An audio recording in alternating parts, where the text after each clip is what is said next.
at 10. Well, good evening, and thanks for spending part of your Friday night with us. I'm Mike Coey. Lauren Maloney and Glenn Cassie both have the night off. Well, first on 44, Vermont's capital is all clear tonight following a lockdown at the State House earlier today. Police swept through several state office buildings following up on reports of a man with a gun entering the tax department. But authorities say there was no gun or intruder found during that sweep. Local 44's Devin Bates joins us live now from Montpelier with more. Devin, what can you tell us?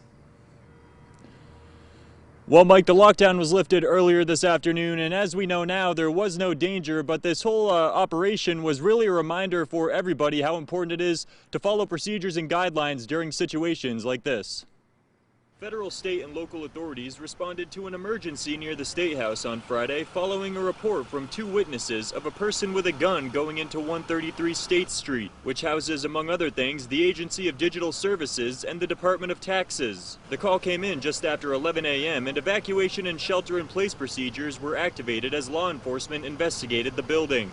We started clearing floor by floor, and then carefully evacuating the employees and visitors to 133, put them in another location where they would be away from this area. It takes a lot of time to do that, and then the other, because of the tunnel system, we were also concerned with another property that at 6 Baldwin, where we also then had to repeat the same process. A state employee who didn't wish to go on camera said they were asked to shelter in place for several hours, but at some point during that time, they were reassured there wasn't an imminent threat. Each state office building has an emergency coordinating manager, a designated safety warden, and a safety committee. What worked out well in this situation, this environment, is the fact that there is standardized protocols for the employees from an emergency preparedness standpoint, as well as controlled access. So a lot of things do allow it to be a smoother process.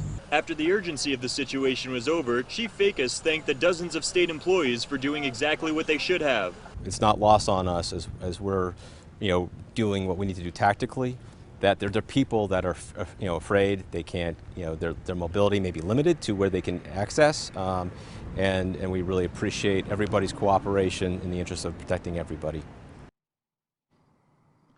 Now, employees were let back into the building earlier after they were able to go in and investigate, and State Street has since reopened. It was closed for a period of time earlier today, but now everything is back as usual here in Montpelier. But again, just a reminder of how important it is to follow those guidelines when an emergency like this presents itself. Live in Montpelier, Devin Bates, Local 44 News.